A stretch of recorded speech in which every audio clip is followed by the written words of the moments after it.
आज मेरी पहली क्लास होगी आपके साथ भूगोल विषय से। और सिविल के अंतर्गत भूगोल विषय की जो क्रियाएं हैं वो अपने आप में बहुत महत्वपूर्ण है, क्योंकि जब भूगोल विषय की बात हम करते हैं तो पूरे ब्रह्मांड और धरातल का पूरा सरफेस अर्थात स्थलमंडल, जलमंडल, वायुमंडल, जैवमंडल सारी चीजों को एक साथ इन्वॉल्व करते हैं।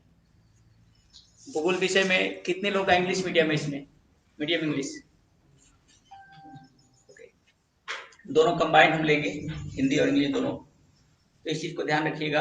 आज हमारा पहला जो पॉइंट होगा वो अक्षांश और देशांतर रेखाओं से होगा, जहां से हमारी पूरी व्यवस्थाएं संचालित होती हैं भूगोल विषय वस्तु। ये आपके सामने ग्लोब है और ग्लोब की जो परिमेखला होती है वो अक्षांश और देशांतर रेखाओं का पूरा जाल होता है। लॉन्गिट्यूड एंड लैटिट्यूड का जो पूरा स्ट्रक्चर्स है उसके आधार पर पूरा पृथ्वी को समायोजित कर दिया जाता है। भूगोल विषय कितने लोगों का रहा है ग्रेजुएशन में? ओके, ध्यान रखिएगा कि विषय बहुत ही इजी है, बहुत ही सरल विषय हम इसको कहते हैं। अंतर सिर्फ यही है कि थोड़ा सा आपको कंसेप्चुअल तैयार करना पड़ेगा। और भूगोल विषय आपने तैयार किया है तो शायद आपको आप प्रिलिमिनरी अर्थात इन कॉलेज की जो प्राथमिक परीक्षाएं होती हैं उससे, या इन कॉलेज जो फर्स्ट परीक्षाएं होती हैं, सेकंड परीक्षाएं होती हैं, उन दोनों के लिए इंपॉर्टेंट हो जाता है विषय, क्योंकि इससे अब तक का 20 से 25 क्वेश्चन आते हैं। इसके साथ ही साथ दूसरी जो विषय वस्तु है उसके साथ इन्वायरमेंट जुड़ जाता है। इन्वायरमेंट के 25 क्वेश्चन भूगोल विषय से आते हैं। तो कुल मिलाकर के यूं देख लिया जाए तो 35 से लेकर के 45 क्वेश्चन आप मेकअप कर लेते हैं प्रारंभिक परीक्षाओं के अंतर्गत। और ये बहुत ही इंपॉर्टेंट है, अगर आपने कमांड रखा है तो इतना आप तैयार कर रखते हैं। आइए हम लेके चलते हैं भूगोल विषय के अंतर्गत। भूगोल विषय के अंतर्गत हम आपको बता दें जो सिविल की परीक्षाएं होती हैं उसमें सिर्फ आपको स्मरण शक्ति का अध्ययन नहीं करना होता है। जो मेन परीक्षाएं होती हैं, चाहे जो आपकी पीसीएस प्री की जो परीक्षाएं होती हैं, एस प्री की परीक्षाएं होती हैं, उसमें आपसे कंसेप्चुअल क्वेश्चंस के डिमांड होती है और उसके पास आपका संकल्प या यूं कहिए कि आप कितना उस पर सारगर्भित अध्ययन करते हैं उसका आपसे निचोड़ लिया जाता है। उसी तरह के क्वेश्चंस भी आपके सामने जो आपका कंसेप्ट डिसाइड करता है और कंसेप्ट की परख होती है। आपने क्या रटा है, कहां पर कौन है, इसका तो कंसेप्ट ही है ही। जब आप डीपली अध्ययन करते हैं तो आपका कंसेप्ट बनता है। आप सारा पढ़ के जाते हैं, आप देखे होंगे कि सब पढ़ के गए उसमें से कोई क्वेश्चन नहीं आया, कंसेप्ट उठा के पूछ लिया, 4 विकल्प आपके सामने आते हैं, 4 विकल्प में कौन बेहतर है उससे पूछ लेते हैं। और यही चीजें आपको समझनी होगी कि कंसेप्ट कैसे है। तो अक्षांश और देशांतर का जो कंसेप्ट है उसके आधार पर ध्यान रखिएगा कि ये पूरा ग्लोब है और इस पर ये रेखाएं नॉर्थ और साउथ होती हैं, ठीक है। इसे हम कहते हैं देशांतर रेखाएं अर्थात लॉन्गिट्यूड। और ये जो रेखाएं होती हैं ये इस पर जैसे खींची जाती हैं, इसे अक्षांश रेखाएं कहते हैं। और इस अक्षांश रेखाओं और देशांतर रेखाओं का पूरा जाल है पूरी पृथ्वी। और इसके आधार पर हम बहुत अच्छा अध्ययन कर लेते हैं किसका, अपनी लोकेशन की स्थिति कहाँ हमारी है, किस अक्षांश और देशांतर के बीच में हम हैं। इसके बाद समय का निर्धारण कर लेते हैं, पूरी दुनिया का समय का निर्धारण निश्चित होता है। सूर्य का उत्तरायण और दक्षिणायन डिसाइडेड होता है इससे। दिन रात का पूरा व्यवस्थाएं इससे चलती हैं। तो ये कहने के लिए सामान्य रेखाएं हैं, लेकिन इसकी बहुत सारी चीजें अप्लाइड आपके जीवन में प्रभावित करती हैं आपको। ध्यान रखिएगा, जब भी आप किसी समय की गणना करते हैं तो देशांतर रेखाएं सबसे महत्वपूर्ण हो जाती हैं। जब भी सूर्य का अध्ययन करते हैं, चंद्रमा का अध्ययन करते हैं तो उसमें अक्षांश रेखाएं सबसे अधिक महत्वपूर्ण स्थान ले लेती हैं। उत्तरायण और दक्षिणायन का जब भी कंसेप्ट आता है उसमें सबसे महत्वपूर्ण होती है। और साथ ही साथ किसी भी देश की जो स्थिति है, भौगोलिक स्थिति से कहते हैं आप, वह किस अक्षांश और देशांतर के बीच है, कितना उसका क्षेत्रफल है, सब कुछ अक्षांशी देशांतरी विस्तार के आधार पर डिसाइड हो जाता है। लेकिन सबसे अच्छी बात यह है कि ये काल्पनिक रेखाएं होती हैं, धरातल पर कहीं खींची नहीं जाती। और जब काल्पनिक रेखाएं होती हैं धरातल पर कहीं खींची नहीं जाती, सारी चीजें रोटेशन में है, आपके प्रतिदिन की रोटेशन में है, फिर भी ये काल्पनिक है। और ये किसको मान के खींची गई, सपोज सारी चीज घूम रही है तो कोई ऐसा एलिमेंट्स तो होगा जिसके आधार पर ये स्थित मानकर खींची जाती होगी। तो वो है हमारा उत्तर में ध्रुव जो है, ध्रुव तारा जो, उसके आधार पर हम लेकर के इसको खींचती है। और पूरी दुनिया में इस व्यवस्था को संचालित किया जाता है। सिर्फ आप क्या नहीं, भारत और विश्व का भूगोल आपके प्रारंभिक परीक्षा के लिए इंपॉर्टेंट। और भारत और विश्व के भूगोल के अंतर्गत 2 पॉइंट्स आप अध्ययन में लाते हैं, विश्व का भी और भारत का भी। उसमें आपका है उसकी भौगोलिक स्थिति अर्थात भौतिक स्वरूप, और पुनः सामाजिक और आर्थिक भूगोल। इतने से ही क्वेश्चन आपके प्रारंभिक परीक्षाओं में पूछे जाते हैं। बाकी सारे एलिमेंट्स तो आपके पास जानकारी में। तो सामान्यतः जो अक्षांश और देशांतर का कंसेप्ट है, ध्यान रखिएगा कि जब आप किसी ग्लोब पर काम करते हैं या किसी वृत्त पर काम करते हैं जिसका मान भी आप जानते हैं 360 डिग्री होता है, 360, और 360 का आधार जब बना करके आप खींचते होंगे तो स्वाभाविक है कि एक रेखा आपको ऐसे दिखाई देगी और फिर आपके आधार पर ये सब बनते जाते हैं, पूरी रेखा ऐसे डिसाइड हो जाती है और इस आधार पर अनेक सारी चीजें आपको दिखाई देगी। ध्यान रखिएगा। अब बीचों बीच एक रेखाएं होती हैं और ये 0 डिग्री होती है, ये 0 डिग्री होती है। फिर ये आपका नॉर्थ होता है, ये साउथ होता है, ये ईस्ट और वेस्ट। ध्यान रखिएगा, ठीक है। अब इसमें हम डिसाइड करते हैं डायरेक्शन को। बगैर डायरेक्शन के आप कोई स्टडी नहीं करते। डायरेक्शन के आधार पर जब आप काम करते हैं तो आप यूं करते हैं और इसके बाद यूं करते हैं। ये आपका नॉर्थ हो गया, ये साउथ, ये ईस्ट और वेस्ट अर्थात उत्तर दक्षिण पूरब पश्चिम। इसके बाद ये उत्तर ईस्ट, नॉर्थ ईस्ट, ये साउथ ईस्ट, ये आपका साउथ वेस्ट और ये नॉर्थ वेस्ट हो गया। इस तरह से आप डिसाइड करते हैं दिशाओं को और वैज्ञानिक दिशा डिसाइड करने किसी की भौगोलिक स्थिति की जानकारी नहीं प्राप्त कर सकते। ठीक है, आपने बहुत सारी चीजें पढ़ी होंगी, लेकिन इसमें आपकी गूढ़ता पहचानी जाती है कि आप कितना उस पर तटस्थ हैं और आप कितना उसकी स्टडी किए। आपसे ये नहीं पूछा जाता है, या आपसे क्वेश्चन भी स्ट्रेट क्वेश्चन आते हैं बराबर। टाइमिंग का क्वेश्चन आया है, इस समय सामान्य थोड़ा पैटर्न बदला है, लेकिन पहले के 2010 से पहले मैक्सिमम क्वेश्चन अक्षांश और देशांतर को आधार बनाकर किए जाते थे।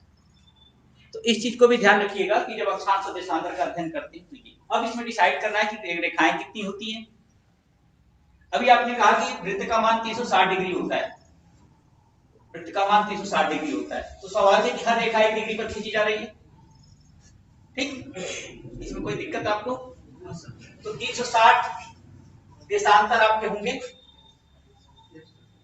360 देशांतर अर्थात लॉन्गिट्यूड, और ये आपकी अक्षांश रेखाओं का कंसेप्ट अलग होता है।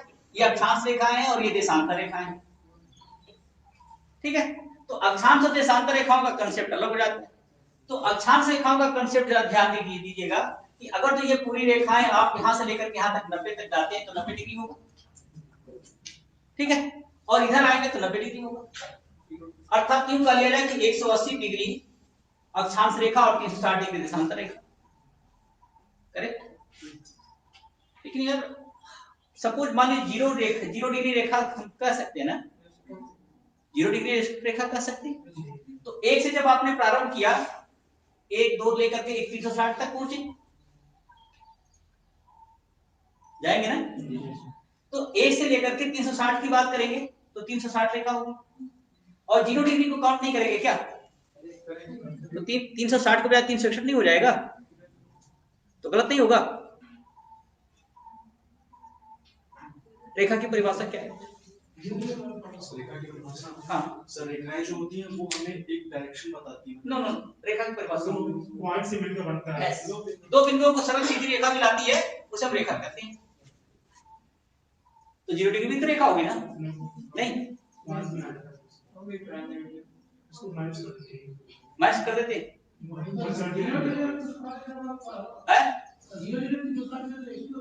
0 डिग्री 360 डिग्री की होगा, तो 0 डिग्री बीच में आ रहा है, 360 डिग्री तो बाहर जा रहा है।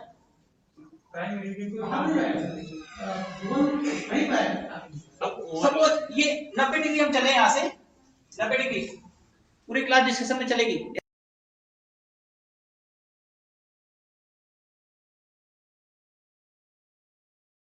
हम कोई चीज देने नहीं आए, आपको सब पता है, आप सब पढ़ के आए, आप मॉनिटर हैं, हम सिर्फ आपको वो चीजें दिखाना चाहते हैं जिसमें आप सस्पिशन में होते हैं और यही क्रॉस क्वेश्चन कर लिए जाते हैं। ये सारे क्रॉस क्वेश्चन है आपके, और ये चीज आपसे पूछी जाती है और फिर आप कहते हैं कि ये तो मुझे जानकारी नहीं, आप सब जानते हैं। अगर तो यहां से यहां तक हम लाते हैं तो ये पूरी रेखा 180 डिग्री होगी ना, ग्लोब पर 180 डिग्री, और जब 180 डिग्री को आप अंतरराष्ट्रीय तिथि रेखा कहते हैं, पूरा इंटरनेशनल डेट लाइन, ठीक है। और सारी देशांतर रेखाएं एक दूसरे को पैरेलल काटती है बराबर। इस ग्लोब पर खींची जाने वाली सभी देशांतर रेखाएं, ध्यान दीजिएगा, इस ग्लोब पर खींची जाने सभी देशांतर रेखाएं इस वृत्त को 2 बराबर भागों में बांट देती है। इसमें तो कोई दिक्कत नहीं। जब 2 बराबर भागों में बांटेगी तो स्वाभाविक है कि हर रेखा का अपना अपना वैल्यू होगा। और 1 डिग्री से स्टार्ट करते हैं तो 0 डिग्री से 1 डिग्री पर आते हैं, 1 से लेकर 360 डिग्री तक जाते हैं। तो क्या 0 डिग्री 360 डिग्री होगा?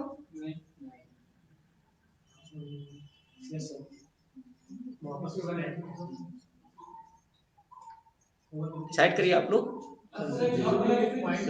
देखिए यहाँ किताब की बात नहीं, सामने आपके सामने काम चल रहा है, सारा प्रैक्टिकल चल रहा है।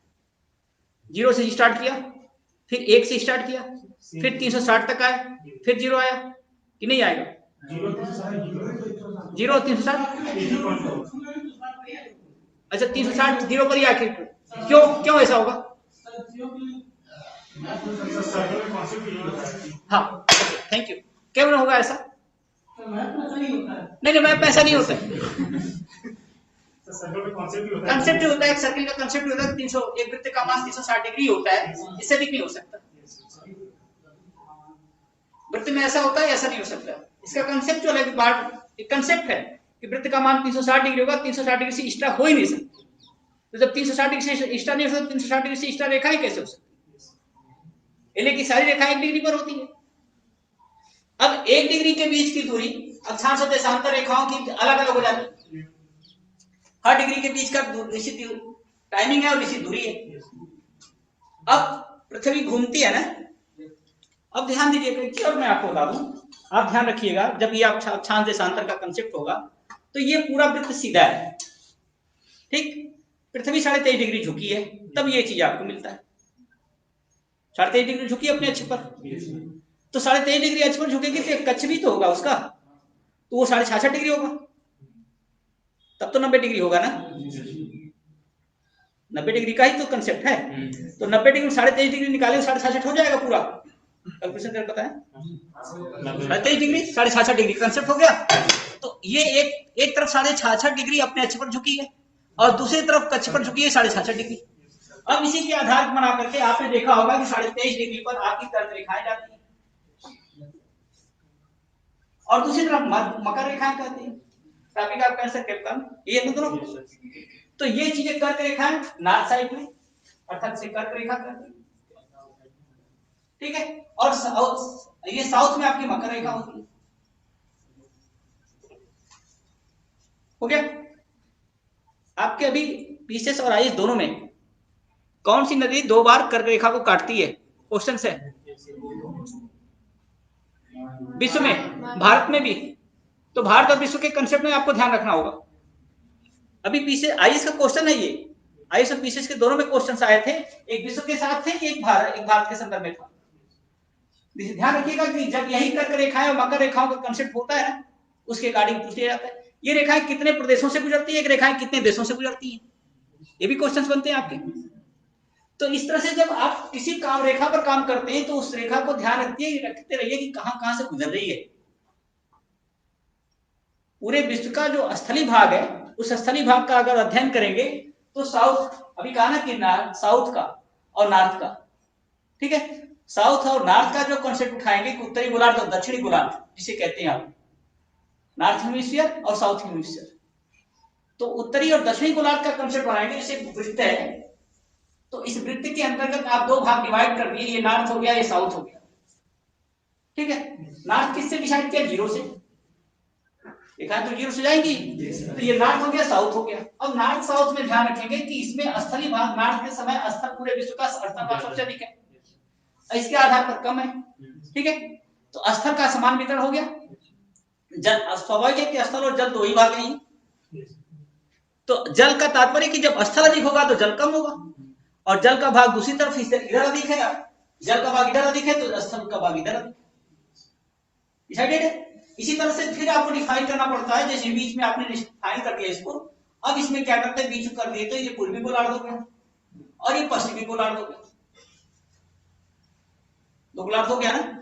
तो आप पूरे ग्लोब को चार भागों में बांट दिया, उत्तरी गोलार्ध, दक्षिणी गोलार्ध, पूर्वी गोलार्ध और पश्चिमी गोलार्ध, करेक्ट।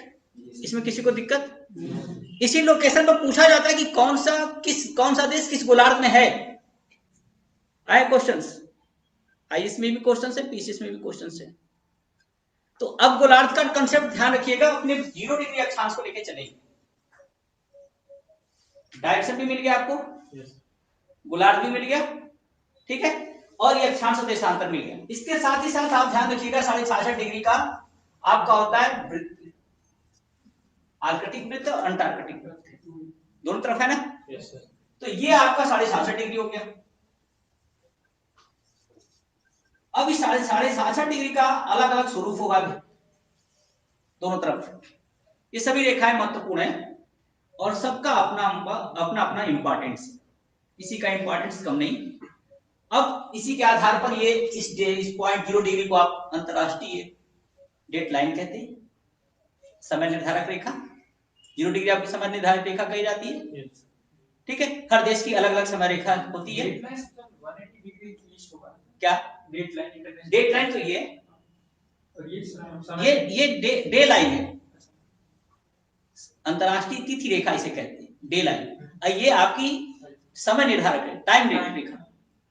अंतरराष्ट्रीय जो समय निर्धारक रेखा होती है ये 0 डिग्री होती है, और आपकी जो अंतरराष्ट्रीय तिथि रेखा होती है ये कही जाती है। तो 0 डिग्री पर हो तो आप 0 डिग्री के बीच जब आप एक डिग्री चलते चले जाते हैं ना इस तरह से, तो हर समय कंसेप्ट ध्यान रखिएगा, जब इसकी बात करते हैं तो फिर आपका ये जो समय निर्धारित होता है वो 4 मिनट का होता है। तो ये 4 मिनट के संदर्भ में क्या होता है, इतना तो आपने पढ़ा है, ये सब आपने पढ़ा है। इस 4 मिनट का कंसेप्ट क्या होता है? 4 मिनट का अर्थात सूर्य, पृथ्वी घूमती है, सूर्य तो कांस्टेंट अपनी जगह पर, तो पृथ्वी अपना घूम करके 4 मिनट समय लगाती है 1 डिग्री का अक्षांश को पार, 1 डिग्री देशांतर रेखा को पार, ये घूमती है ना।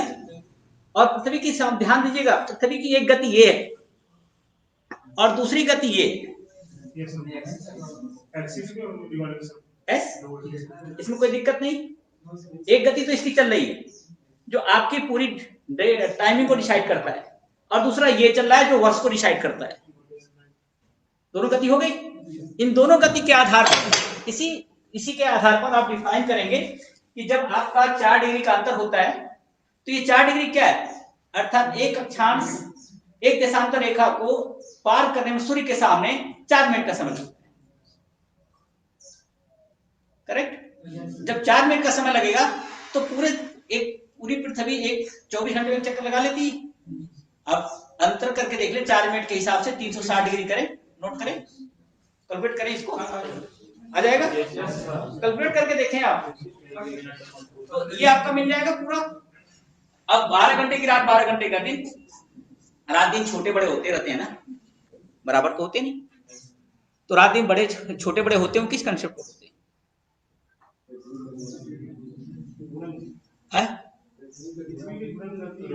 रोटेशन तो वो रात दिन तो हो गए, उसकी वजह से ही होंगे, लेकिन छोटे बड़े का कंसेप्ट कैसे होगा?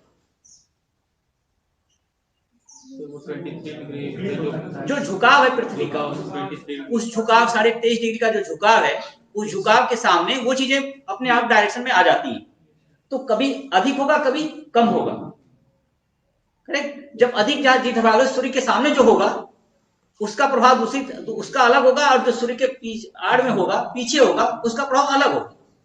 तो दोनों के प्रभाव का जो अंतर होता है उसी के समय के साथ डिसाइड कर लेते हैं, और फिर दिन रात का छोटा बड़ा डिसाइडेड हो जाता है।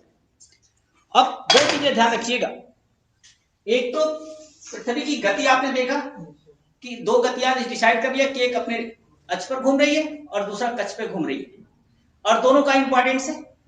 तो जब सूर्य का स्वभाव देखेंगे कि अभी आपका 22 दिसंबर बीता, 22 दिसंबर बीता है ना? Yes. सबसे बड़ी रात थी आपका, आपके उत्तरी गोलार्ध में सबसे बड़ा रात, और उसी समय दक्षिणी गोलार्ध में सबसे बड़ा दिन भी था। मकर रेखा पर सबसे बड़ा दिन, ठीक है, और सबसे बड़ी रात यहां पर। अब आपका सूर्य उत्तरायण, अब सूर्य उत्तरायण हो गया। अभी आप पूछे तो पता चलेगा कि सूर्य उत्तरायण हो गया। तो उत्तरायण क्या हुआ? मकर रेखा से उत्तरायण हुआ। जो सूर्य पृथ्वी यहाँ सूर्य के सामने थी, अब जो है ये चक्र घूम करके अब ऐसे डायरेक्शन में आ जा रहा है, ये ऊपर तरफ चल रहा है। तो 22 दिसंबर, 22 जनवरी, ठीक, फिर 22 जनवरी, 22 फरवरी, और फिर 22 से 22 मार्च, ठीक है। 23 मार्च को रात दिन बराबर होंगे ना? कब? 23 मार्च को रात दिन बराबर होंगे, और वह कहाँ होगा? इक्वेटर पर, अर्थात भूमध्य रेखा। अर्थात इसका तात्पर्य है कि पूरे गोलार्ध में रात दिन बराबर हुए, सूर्य भूमध्य रेखा पर है। डिसाइडेड? अब 23 मार्च हो गया, 23 मार्च से फिर 23 मार्च से लेकर 23 अप्रैल, 23 अप्रैल से 23 मई, और 23 मई से फिर लेकर के 23 जून। लेकिन वो 23 का कंसेप्ट क्या था? एक दिन खटा होगा ना, तो उसमें कंसेप्ट में क्या होगा कि 23 की जो आपका 23 मार्च है, अब अगला जो टाइम होगा 23 से लेकर के 24 पॉइंट होगा, 24 से स्टार्ट करेंगे तो जाएंगे कहां तक? 23 मार्च, 23 अप्रैल तक। तो उसके बीच में कितनी संख्या होगी? 31 दिन होगा, सॉरी 29 दिन होगा। तो वो क्रम बढ़ते बढ़ते चला जाएगा 21 जून। 21 दिन जून को कर्क रेखा पर सबसे बड़ा दिन होगा, है ना? अब सूर्य की जो परिधि है, अर्थात यूं कह कि पृथ्वी का जो स्वरूप है सूर्य के सामने आने का, उस कर्क रेखा से मकर रेखा के बीच ही तो है ना। यहां तक तो सूर्य नहीं आता, पृथ्वी यहां तक नहीं पहुंचती ना, पृथ्वी यहां तक है। जो भी इसका डायरेक्शन होता है सूर्य के सामने, वो सिर्फ 23.5 डिग्री उत्तर और 23.5 डिग्री दक्षिण, ठीक है। तो जब यहां से मूवमेंट इधर होता है, तो फिर इसे हम दक्षिणायन कहना शुरू करते हैं, और जब इधर से मूवमेंट इधर होने लगता है तो इसे उत्तरायण कहना शुरू। अब इसके आधार पर 6 महीना उत्तरायण, 6 महीना दक्षिणायन कंसेप्ट यार यहां तक तो कंप्लीट है। लेकिन यार आपने सुना होगा कि कभी रातें शुक्ल पक्ष में जा रही, कभी कृष्ण पक्ष में जा रही, कभी रात अंधेरी हो रही है, कभी उजाली हो रही, हो रहा है? ये कैसे होता है? चंद्रमा पे, ठीक है, चंद्रमा से ही होगा, लेकिन कैसे होगा? पूरी रात अंधेरी नहीं होती, ठीक ना? फिर उसमें अंतर आएगा। अब तक चंद्रमा का कंसेप्ट आपने देखा, चंद्रमा पर हम सारे खोज कर रहे हैं। सबसे अधिक हमारा इस समय चंद्रमा जो है सबसे इंपॉर्टेंट हो चुका है। तो चंद्रमा पर जो खोज कर रहे हैं उसके अकॉर्डिंग चंद्रमा का जो स्ट्रक्चर उसको भी समझना होगा ना। तो दो हमारे पूरे इस पूरे ग्लोब को प्रभावित कौन करते हैं? दो, सूर्य और चंद्रमा, दो सबसे अधिक प्रभावित करते हैं, और इसी के अकॉर्डिंग ये सारी व्यवस्थाएं चलती हैं। चंद्रमा और सूर्य के अकॉर्डिंग सारी व्यवस्थाएं चलती है। लेकिन पृथ्वी का उपग्रह है चंद्रमा, और सूर्य एक तारा है। सूर्य एक तारा, यह दो चीज समझिएगा, पृथ्वी का उपग्रह है चंद्रमा और सूर्य एक तारा है। सूर्य तारे जो है स्वतः प्रभावित होते हैं और स्वतः उनमें लाइट होती है। ग्रहों में कोई लाइट नहीं होती, सभी सूर्य से प्रकाशित होते हैं। और जब सूर्य से प्रकाशित होंगे तो जितने भी ग्रह या उपग्रह होंगे सभी सूर्य से प्रकाशित होंगे। तो तारा, इस पूरे ब्रह्मांड का कंसेप्ट क्या है? तारा और ग्रह, यही है ना। तो सारे तारों का कंसेप्ट अलग अलग ले लेंगे और ग्रहों का कंसेप्ट अलग अलग लेंगे। तो आपके आधार पर बेसिक तौर पे जब पूरे डिफाइन करेंगे तो सूर्य और तारों का, सूर्य एक तारा भी है और पूरे तारों का समूह है, पूरे तारों का समूह है। उसके बाद आपके सारे ग्रह होते हैं, और ग्रहों की कंसेप्ट में भी आप देखते हैं कि बुध, शुक्र, पृथ्वी, ठीक है, बृहस्पति, शनि, अरुण, वरुण, ये सब सारे आपके पास हैं। तो जितने भी आपके ग्रह हैं उनका कंसेप्ट किससे? सूर्य से जुड़ा हुआ है, और सूर्य से एक निश्चित दूरी पर लगी हुई, सभी सूर्य से एक निश्चित दूरी पर है। सबका एक परिपथ है, कभी किसी से कोई परिपथ में कोई अंतर नहीं आता, सब अपने परिपथ को घूमते रहते हैं। सबके पास कुछ न कुछ उपग्रह भी है, किसी के पास नहीं भी है, किसी के पास दूसरे तरह के लोग हैं। तो सबके पास ग्रह, सभी ग्रहों के पास उपग्रह हैं अपने, और उनका एक रोटेशन डिसाइडेड है कि वो सभी ग्रह जिस तरफ चलेंगे उस तरफ से उनके उपग्रहों का स्वरूप विकसित होगा। हमारी पृथ्वी का रोटेशन पश्चिम से पूरब की तरफ है, चंद्रमा का भी उसी तरह हिसाब से। ये अलग है चंद्रमा का। चंद्रमा का रोटेशन क्या है, पृथ्वी के अनुकूल है विपरीत।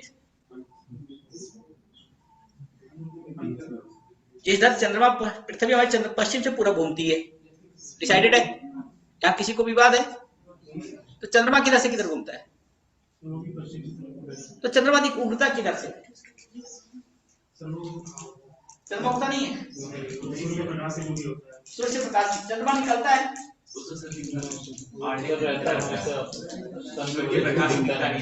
सूर्य के प्रकाश से दिन में दिखता नहीं है, लेकिन वो रहता है, हमेशा रहता है। तो क्या एक ही जगह रहता है कि एक ही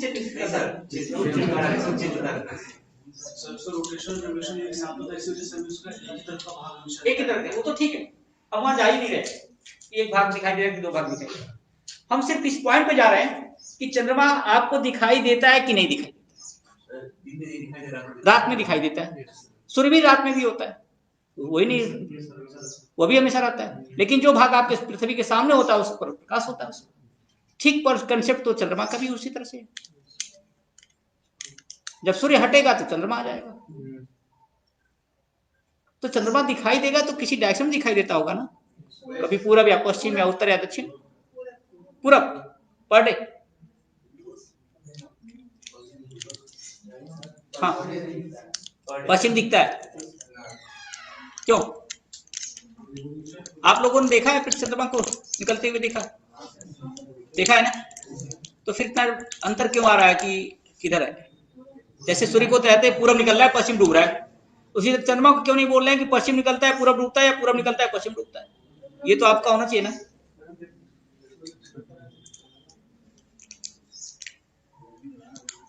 हर चीज का एक डायरेक्शन है, ये तो परफेक्ट है कि सबका डायरेक्शन है। सबकी एक ओपिनियन है कि चंद्रमा सूर्य जो है पूरब में निकलता है पश्चिम में डूबता है, इतना तो हमारे पास है कंसेप्ट। तो चंद्रमा के प्रति आपका ये भाव क्यों नहीं है, वो भी तो निकलता होगा, फिक्स नहीं है। हाँ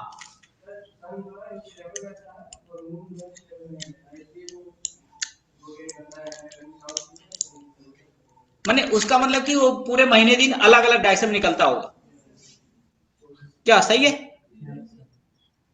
सब लोग सहमत नहीं इस बात पर? इस बात पर सभी लोग सहमत नहीं है आपके बातों पर।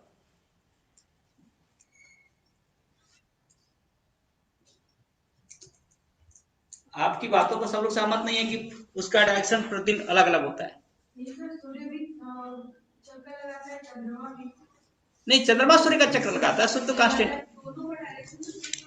हाँ, तो सूर्य का तो डायरेक्शन है कि सुबह पूरब में निकलेगा और पश्चिम में शाम को डूब जाएगा, लेकिन क्या चंद्रमा का भी इस तरह का डायरेक्शन है?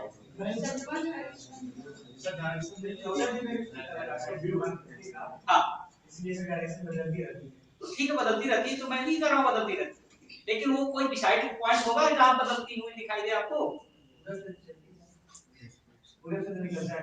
पूरब से निकलता है, बर्थडे पूरब से निकलता है। यार मैं ये क्वेश्चन आप पर छोड़ देता हूँ, आप शाम को जाइएगा, चंद्रमा के रोटेशन को चेक करिएगा शाम को, फिर अपने को सेट करिएगा कि क्या सही है क्या गलत। देखिए हम आपको बताएं, हमारी विषय वस्तु के सारी चीजें ऐसी हैं जो सही है तो सही है, गलत है तो गलत है, और सबको आप प्रैक्टिकल के रूप में चेक कर सकते हैं। कोई ऐसी चीज नहीं है जो कि कोई कह दे कि नहीं इस पर ये चीज हो सकती है, ये चीज नहीं हो सकती। सारी चीजें सत्य है और सत्य की खोज आप कर रहे हैं। तो आप चंद्रमा को खुद देख लीजिएगा, क्योंकि चंद्रमा जैसा आज का जो बर्निंग टॉपिक है, महत्वपूर्ण टॉपिक है चंद्रमा, जिस पर चंद्रयान हमारा भारत छोड़ चुका है, बहुत सारी उपलब्धियां हासिल कर चुका है। तो चंद्रमा को भी समझना हमारी जरूरत है, क्योंकि क्वेश्चन चंद्रमा से आए हैं। आईएएस के क्वेश्चन चंद्रमा से आए हुए, इस पर अगले आप 2 सालों का क्वेश्चन बैंक उठाकर देखेंगे तो आपके पास क्वेश्चन है चंद्रमा पर। चंद्रयान छोड़ा गया उस पर क्वेश्चन से, चंद्रमा की सारी गतियों का है, चंद्रमा की गतियों का निर्धारण करते हैं, चंद्रमा के आधार पर शुक्ल और कृष्ण पक्ष का निर्धारण करते हैं, और चंद्रमा और सूर्य के आधार पर ही आपके ज्वार भाटा भी आते हैं, अमावस्या पूर्णिमा का। तो एक दो पॉइंट ऐसे हैं जो बहुत सारे टॉपिक को टच कर देते हैं, और अगर 2 पॉइंट आपने डिसाइड कर लिया तो आपके 4 क्वेश्चन तो मिलने ही मिलने, क्योंकि ज्वार भाटा से क्वेश्चन आए हुए, सामान्य अध्ययन के अंतर्गत आपके ज्वार भाटा से क्वेश्चन आए हुए, चंद्रमा के रोटेशन पर क्वेश्चन आए हुए, उनके दिन रात का क्वेश्चन आए हुए, सूर्य के अकॉर्डिंग आए हुए, तो सब तो 4-5 क्वेश्चन आपको मिल जाते हैं चंद्रमा और सूर्य से मिलाकर। तो आपको एक चेक करना है कि हमारे जो क्वेश्चन आ रहे हैं वो किस बेस पर आ रहे हैं। किताब तो आप बहुत पढ़ रहे हैं। एक चीज और मैं बता दूं, आपके पास चाहे जो किताब हो, क्योंकि लाइव कास्ट है इसलिए हमें कहना नहीं चाहिए, लेकिन मैं बता दूं आपको, आपके पास जो किताब है उस किताब को 100 बार पढ़िएगा, लेकिन 100 किताब एक बार मत पढ़िएगा। एक किताब 100 बार पढ़िए, ठीक है, उसमें सही और गलत का निष्कर्ष निकाल लेंगे आप, लेकिन सारी किताबों 100 किताबों को एक बार पढ़िए, अच्छी बात नहीं। तो आप स्टडी में ये ध्यान रखिएगा कि हम किसी विषय वस्तु के अकॉर्डिंग कितनी बेहतर व्यवस्था के अंतर्गत हम कितनी डीपली अध्ययन कर लेते हैं, और अध्ययन नहीं, सिस्टमेटिक नहीं, तर्क के आधार पर, और तर्क के आधार पर डिसाइड करेंगे तो कंसेप्ट आपका बनता चला जाएगा, और एक के साथ कंसेप्ट जुड़े हुए दूसरे का। अभी सूर्य और चंद्रमा की गतियों को डिसाइड कर लेंगे, अमावस्या और पूर्णमासी का कंसेप्ट डिसाइड करेंगे, तो फिर ज्वार भाटा का कंसेप्ट क्लियर हो जाएगा। बगैर उसके नहीं होगा, फिर रटना तो है ही। अगर कंसेप्ट क्लियर नहीं है तो रटना पड़ेगा, और कंसेप्ट क्लियर है तो समझना होगा, और समझ करके ज्ञान की प्राप्ति की जा सकती है, वो भी इस तरह।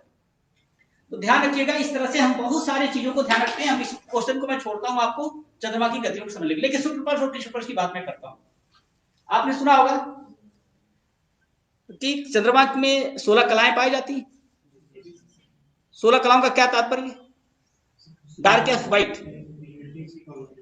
कम होती जाती है। जब कम होती जाती है तो उसके आधार पर चंद्रमा का कंसेप्ट जरा ध्यान रखिएगा।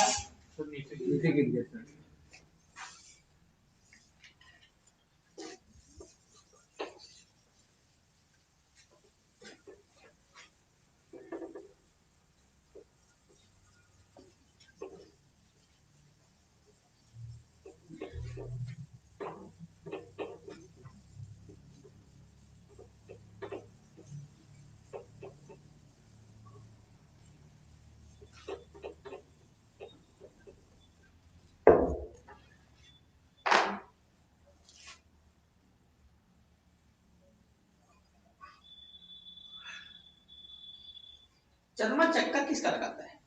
पृथ्वी का लगाता है ना। पृथ्वी बीच में होगी, चंद्रमा चारों तरफ होगा। ये पृथ्वी आपके बीच में हो गई, इस डायरेक्शन में चंद्रमा आपका इधर होगा, ठीक, इस डायरेक्शन में चलता जाएगा, ठीक है। चंद्रमा भी अपनी जगह पर घूमता है, अपने अक्ष पर घूमता है, रोटेशन में कोई बहुत अंतर नहीं, इसलिए बराबर दिखाई देता है इस तरफ, ये तो डिसाइडेड है। अब ध्यान रखिएगा कि जब ये घूमेगा तो पृथ्वी पर, ये पृथ्वी का भाग है, ये भाग इसका पृथ्वी का डिसाइड होगा।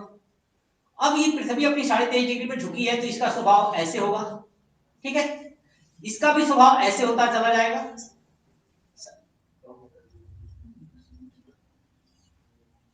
ये भाग इसका उधर होगा, ये भाग आगे होगा, इस भाग को इस तरह का आएगा, फिर ये भाग ऐसे बनता चला जाएगा, फिर ये भाग ऐसे होगा, फिर ये भाग होगा, फिर ये भाग होगा। ये आपके एटलस में मिलेगा, एटलस आप ले लीजिएगा, जो पढ़ने में आपको अच्छा लगे वो एटलस खरीद दीजिएगा, ठीक है। तो ये चीजें मिलेगा। अब सूर्य का, चंद्रमा का इतना भाग इस पर दिखाई दे रहा है, ठीक है। जब इतना भाग दिखाई दे रहा है तो ये एक्सिस लाइन होगी इसकी। अब जब इतना भाग दिखाई देगा तो स्वाभाविक ध्यान रखिएगा, जब इधर से चंद्रमा चला, ठीक है ना, तो यहां तो उसका प्रकाश थोड़ा कम था, फिर बढ़ता चला गया, फिर इधर आया, फिर इधर आया। अब एक तरफ अमावस्या और एक तरफ पूर्णमासी होगी, ये कंसेप्ट है। देखिए हम सारी से बताएंगे नहीं, हम सिर्फ डायरेक्शन दे रहे हैं, और आप इस पर चार्ट बना के लाएंगे, वर्क होगा, पूरा भूगोल मैप पर होगा, रिटन नहीं होता है। जितने सारे फिगर बन रहे हैं उसी तरह से फिगर को बना करके आप भूगोल को स्टडी करेंगे, अगर भूगोल में आपको अच्छी प्रगाढ़ता लेनी है तो, क्योंकि हमारा विषय स्कोरिंग है। 60 नंबर के आपके मेंस में 60 नंबर के केवल मैपिंग आती है, और 60 नंबर की मैपिंग में 60 नंबर में 60 नंबर पा सकते हैं। इतना ज्यादा कॉन्फिडेंस होता है लोगों को। बेशक आप इस तरह से काम करेंगे मैप पर, तो सारी चीज मैप पर है, और भूगोल को मैप पे ही पढ़िएगा, जो भी स्टडी करना हो थ्योरी को डिसाइड करिएगा, फिर मैप को एटलस को लिए सारी चीज मैप पर डिसाइडेड है। तो जब आप इसमें करेंगे तो एक शुक्ल पक्ष में जाएगा, ठीक है, और फिर वो यहाँ डूब जाएगा वो, फिर यहाँ पर आएगा, ठीक है। जब यहाँ आएगा तो जब अमावस्या पूरी की पूरी अमावस्या होगी, पूरी अमावस्या में पूरी रात काली होती है, अंधेरी रात से कहती है। कृष्ण पक्ष और शुक्ल पक्ष का कंसेप्ट ही होता है कि जब पूरा अंधेरा हो जाएगा तो फिर इसमें अंधेरा का स्वभाव कम होने लगेगा, यहाँ आते आते पूरा अंधेरा होगा, ठीक है। अब यहाँ क्या होगा, अंधेरी रात होगी लेकिन कुछ पहर तक। एक रात में कितने पहर होते? 9 8 पहर, गुड, 8 पहर की रात होती है। 16 पहर होते हैं ना, 8 दिन के 8 रात, 8 पहर का कंसेप्ट होता है। जो अब यहाँ पहर स्टार्ट होगा, घड़ी सुना है, 16 घड़ियां अंधेरिया है, घड़ी नहीं सुना? हाँ, उसमें कंसेप्ट क्या होता है, एक घड़ी का टाइमिंग डिसाइडेड है, एक घड़ी का टाइम डिसाइड है कि कितना घड़ी होगा। 12 घंटे में 8 पहर होता है, 1.5 घंटे का 1 पहर हो गया ना, ध्यान दीजिएगा। और वही 1 पहर 1 घड़ी होता है। तो उस घड़ी के आधार पर जब डिसाइड करेंगे तो फिर आगे बढ़ते चले जाएंगे। तो ये आपका शुक्ल पक्ष होगा, ये आपका कृष्ण पक्ष होगा, और शुक्ल पक्ष और कृष्ण पक्ष के आधार पर फिर आप गणनाएं शुरू करते हैं। देखिए, हम सूर्य को आधार बना के अध्ययन करते हैं, लेकिन यही अरबी सभ्यता, इस्लामिक सभ्यता की जो बात करते हैं, वो चंद्रमा को आधार बना के अध्ययन करते हैं। तो दोनों का इंपॉर्टेंट अधिक हुआ। आपका पूरा का पूरा पत्रा, जिसे आप पत्रा कहते हैं ना, उसी पत्रा का पूरा स्टडी है आपका पूरा एस्ट्रोनॉमी। इसके साथ साथ सूर्य और चंद्रमा की गतियों के आधार पर आपकी राशियां डिसाइड होती हैं, नक्षत्र डिसाइड होती हैं, सब कुछ उसी डिसाइड होता है। और एक ही समय एक ही स्थान पर, अर्थात एक ही देश में एक ही समय हर लोगों की अलग अलग राशियां हो जाती हैं, क्योंकि हर राशियों का अलग अलग स्वरूप होता है। और वो राशियां कहां प्रभावित होती है? अक्षांश और देशांतर से प्रभावित। वो सभी राशियां अक्षांश और देशांतर से प्रभावित होती हैं। प्रोटेशन का अलग अलग होता है, 12 राशियां होती हैं, 27 नक्षत्र होते हैं। कितने नक्षत्र होते हैं? नक्षत्र आप सुनो, 27 नक्षत्र, 12 राशियां, ये तो डिसाइडेड, सबकी अलग अलग राशि होती है। उस राशि का इंपैक्ट क्या है? आपके मूल्य, जीवन मूल्यों पर पड़ता है ना? नहीं पड़ता? आपके जीवन मूल्यों पर उस राशि का प्रभाव पड़ता है, सूर्य का प्रभाव पड़ता है, चंद्रमा का प्रभाव पड़ता है आपको। ऐसा ना सोचें, डायरेक्ट या इनडायरेक्ट आप इसी ब्रह्मांड से प्रभावित होते हैं। सूर्य चंद्रमा से कोई ऐसा व्यक्ति है जो प्रभावित ना होता हो ही नहीं सकता। इस धरातल पर उत्पन्न होने वाले जितने जीव प्राणी, जैविक प्राणी हैं, जैविक या जैविक दोनों, सूर्य चंद्रमा से प्रभावित होते हैं। कोई ऐसी चीजें नहीं जो उससे प्रभावित ना होने पाए। तो स्वाभाविक है कि ये विषय वस्तु हमारी बहुत ही इंपॉर्टेंट है। अब इसी आधार पर पिछले सालों में कुछ क्वेश्चंस आए हुए हैं ग्रहों के बारे में, पूछे गए हैं, वनडे एग्जाम में भी, सिविल्स में भी पूछे गए। उसमें जो क्वेश्चंस आए हैं, सूर्य से दूरी के आधार पर, ये सूर्य आपका है तो सूर्य की दूरी के आधार पर डिसाइड है कि कौन सा इसके नजदीक है, कौन सा दूर है, ठीक है। अब चूंकि हम चंद्रमा को इसलिए नहीं दे रहे हैं आपको यहाँ पर कि हम ग्रहों पर आ रहे हैं। अब आपके सारे ग्रहों की स्थिति अलग अलग है और वह ग्रह अपने आप में महत्वपूर्ण है। जैसे आपका पहला छोटा है, थोड़ा सा उससे बड़ा है, फिर बड़ा है, फिर उससे बड़ा है, फिर सबसे बड़ा है। ये बड़े ग्रहों का कंसेप्ट है, यही है ना। अब इसका आकार अगर डिसाइड करेंगे तो आपका ऐसे बन जाता है। जो कई विद्वानों ने कुछ अपना अपना आकार दिया, कोई सिगार का आकार दिया, कोई फिलामेंट का आकार दिया, अलग अलग है कंसेप्ट। जब उसमें ओरिजिन ऑफ अर्थ में जाएंगे तो सब आपको मिलेगा, पृथ्वी की आकृति के संबंध में जब अध्ययन करेंगे तो उसमें सब मिलेगा। लेकिन ये ग्रहों का स्वरूप अलग अलग है। सबसे पहले आपका छोटा सा ग्रह है जिसके बुध, स्वाभाविक है कि सबसे अधिक करीब में है तो तापमान भी इसको सबसे अधिक मिलेगा।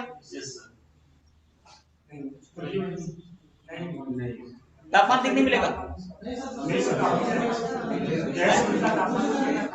बुध का नहीं, शुक्र का है सबसे अधिक। करेक्ट। तो ये आपका शुक्र है, ये पृथ्वी है ना? सही, ये आपका बुध है, शुक्र पृथ्वी, ये आपका पृथ्वी है और ये शुक्र है, ठीक है।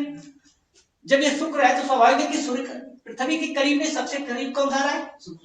मंगल। इधर मंगल भी है, ठीक। सब पृथ्वी के करीब में सबसे अधिक दो विकल्प आपके सामने है, आपके सामने विकल्प है क्वेश्चन में, पृथ्वी के करीब सबसे करीब ग्रह की संख्या, ठीक है, 1 या 2, 3 या 4, 2, ठीक है। आपके पास फिर विकल्प है कि पृथ्वी के करीब में सबसे अधिक नजदीक कौन सा ग्रह? मंगल, शुक्र नहीं। क्यों? उसकी दूरी, अब तो दूरी पर आएंगे ना कि कितनी दूरी है, उसका कितना व्यास है, सबका अलग अलग डिसाइडेड है, सबका व्यास डिसाइडेड है, सबकी दूरी डिसाइडेड है, सबकी चीज ध्यान रखिएगा, सबका इसमें पूरा का पूरा है आपके पास।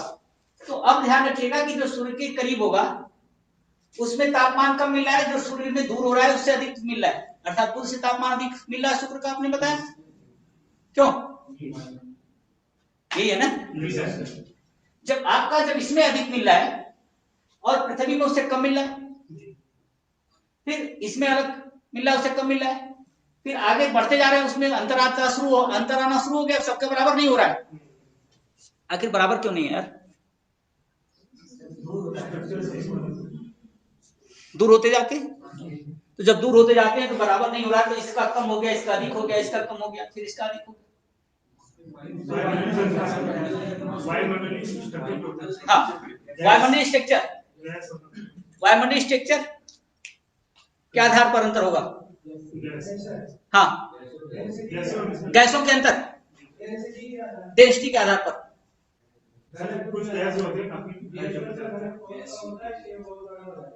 बृहस्पति का घन तो बहुत कम होता है, इसलिए बहुत बड़ा हो जाता है। क्या प्रैक्टिकल लेबोरेटरी में हो सकता है? क्या लेबोरेटरी में प्रैक्टिकल हो सकता है? नहीं, सुना नहीं, जो आप करेंगे उसका ऐसा है, तो क्या लेबोरेटरी में इस बात को फाइनल कर सकते हैं हम लोग? किसी भी लेबोरेटरी में बैठ करके इस बात को डिसाइड कर सकते हैं? किस लेबोरेटरी में? फिजिक्स या केमिस्ट्री? एस्ट्रोनॉमी। गुड। अब जब ध्यान रखिएगा, जब इसके साथ आते हैं क्वेश्चंस, ये पूछता है कि पृथ्वी के करीब में सबसे अधिक नजदीक ग्रहों की संख्या में 2 आते हैं आपके, मंगल और शुक्र, जिसमें सबसे करीब आपने बताया मंगल, शुक्र को नहीं कहा।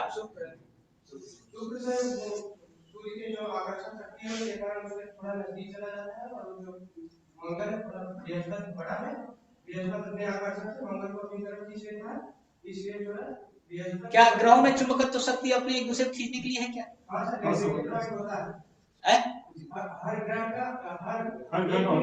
हर ग्रह का होता है अट्रैक्शन पावर, तो है, सब में जी का मान है, ठीक है। तो क्या वो दूसरे ग्रह को भी इफेक्ट करते हैं? एक दूसरे ग्रह को, तो ग्रह को करते होंगे तो उपग्रह को भी करते होंगे।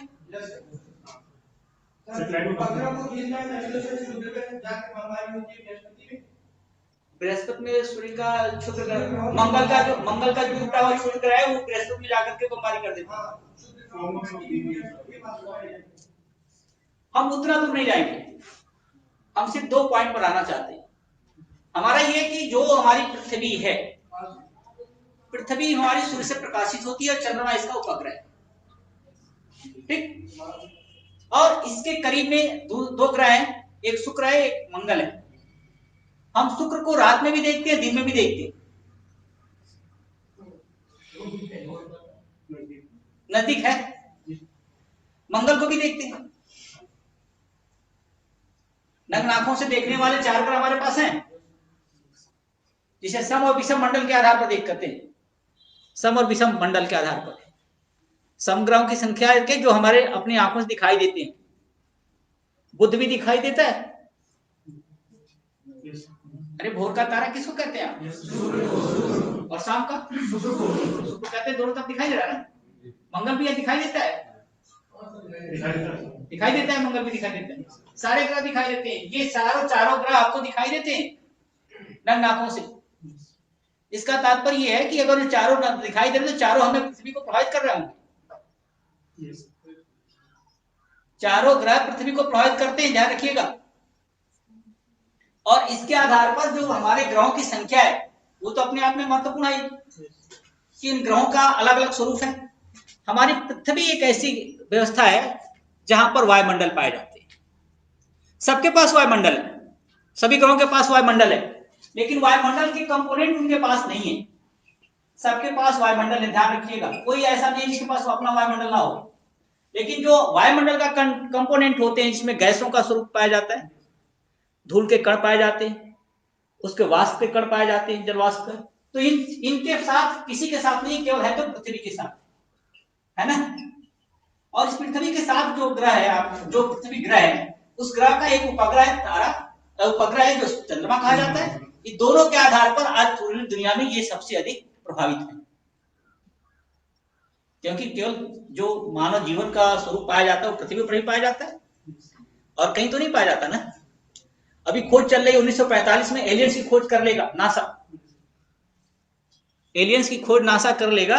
तो जब नासा एलियंस की खोज कर लेगा, एलियंस भी कहीं से आते होंगे। बहरहाल अभी हाइपोथेसिस चल रही है ये, अभी हाइपोथेसिस है कि एलियंस होते हैं, ऐसा होता है, ऐसा होता है, और उनका स्ट्रक्चर वो भी हमें खोज रहे हैं, हम भी उनको खोज रहे हैं।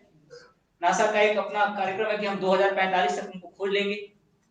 जब खोज लेंगे तो हमारी व्यवस्था कुछ और भी होगी, क्योंकि विकास के दो मार्ग हमारे सामने आएंगे, एक स्थल मार्ग का, एक एलियंस का डेवलपमेंट होगा। दोनों के डेवलपमेंट से धरातल पर क्या क्या होगा ये बात की बात है। पर अब जो हमारा कंसेप्ट है कि पृथ्वी के साथ जो हमारा स्ट्रक्चर है उसका अध्ययन, ठीक है, ये भूगोल विषय वस्तु पर हमारा इतना काम करने के बाद हम भूगोल पर आ गए, क्योंकि अब भूगोल पर पृथ्वी का जब अध्ययन करना शुरू करेंगे उसका जो स्ट्रक्चर, जो फिजिक्स आपका सिलेबस है, उस सिलेबस के अकॉर्डिंग आपको जो चीजें पढ़नी है उसमें आपका भारत में विश्व का भौतिक स्वरूप सिलेबस में आपका आईएएस का सिलेबस है, जो उसमें पढ़ना आपको है भारत में विश्व का भौतिक स्वरूप, सामाजिक और आर्थिक भूगोल। इसके बाद विश्व भूगोल में केवल सामान्य जानकारी, आपको विश्व भूगोल के अंतर्गत केवल सामान्य जानकारी है और उसकी परख आपको करनी है। भारत के भूगोल के अंतर्गत आपको देश का भौतिक, सामाजिक और आर्थिक भूगोल से संबंधित प्रश्न होंगे। अब हम भौतिक की बात करते हैं, तो जब भौतिक पर हम आएंगे तो पूरे भारत का जो स्ट्रक्चर है, हम भारत के भूगोल पर आ रहे हैं, ध्यान रखिएगा। भारत से क्वेश्चन आपके आते हैं, अधिकतम प्री के क्वेश्चन जो भी आते हैं वो भारत से आते हैं। विश्व के 2000 क्वेश्चन होते हैं, सारे भूगोल के क्वेश्चन होते हैं भारत का। कौन सा खगोल की? हम नहीं भूगोल पर चलते ना, खगोल की तो हम इसलिए बताए थे कि हम भूगोल पर आए हैं, खगोल की आपके टॉपिक में है ही नहीं।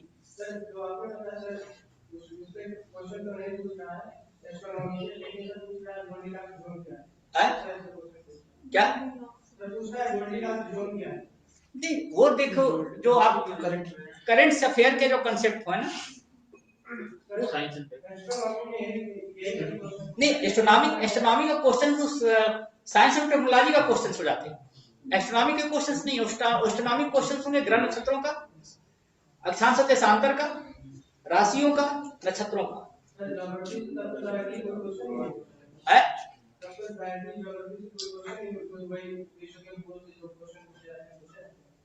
विश्व के भूगोल से क्वेश्चन नहीं, खड़े होकर बात करें, आवाज नहीं आ रही।